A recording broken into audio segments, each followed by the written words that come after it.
Est-ce que les citoyens de Jean-Lesage ont droit à une eau potable de qualité? La réponse est oui.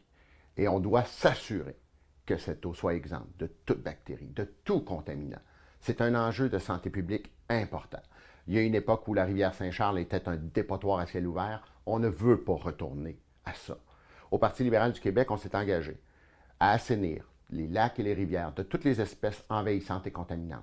On s'est engagé aussi à rénover et à nous assurer que toutes les usines d'épuration d'eau de l'ensemble du Québec et de Jean-Lesage soient optimisées pour fournir une eau de qualité à tous les citoyens.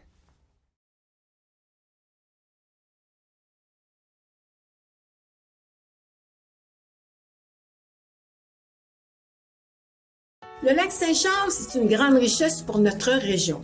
L'eau potable de la Ville de Québec vient majoritairement de là. Le premier ministre l'a dit, l'eau, c'est notre or bleu. C'est une richesse inestimable pour notre nation et il faut la protéger. Dans le cas du lac Saint-Charles, c'est non seulement un enjeu environnemental, mais un enjeu économique. La situation du lac est stable pour le moment, mais sa survie n'est pas garantie. On ne peut pas non plus prendre de risques. Une dégradation soudaine pourrait mettre en péril la principale source d'eau potable de la Ville de Québec, qui n'alimente pas moins de 300 000 personnes. Ce serait catastrophique. Quand je dis que c'est un enjeu économique, c'est parce que ça coûterait une fortune de ne rien faire maintenant, car on serait contraint de puiser l'eau plus loin ou dans le fleuve Saint-Laurent. Sans eau potable, on ne peut tout simplement pas se développer non plus. Avec notre promesse de créer un fonds bleu de 650 millions pour préserver notre or bleu, des sommes viendront nous aider à s'assurer que le lac Saint-Charles puisse continuer de nous fournir en eau potable. C'est également un engagement que nous avons pris dans notre plateforme régionale.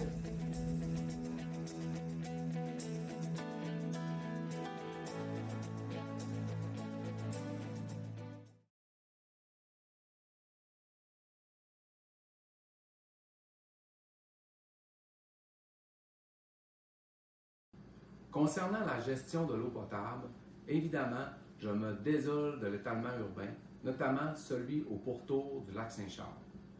Comme circonscription, Limoilou ou Beauport, nous devons être plus attractifs et se densifier pour éviter l'étalement urbain.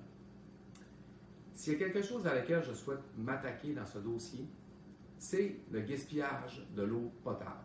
Effectivement, à travers le réseau de distribution, il y a énormément de gaspillage et je pense qu'on doit supporter davantage, comme gouvernement, la Ville de Québec dans l'entretien de son réseau de distribution. Évidemment, il y a de la sensibilisation aussi à même nos résidences pour éviter le gaspillage d'eau potable. Je pense que l'eau doit être diversifiée, notamment par la récupération d'eau de pluie. Et tout ça mis ensemble, ça va permettre d'éviter la construction de nouvelles infrastructures.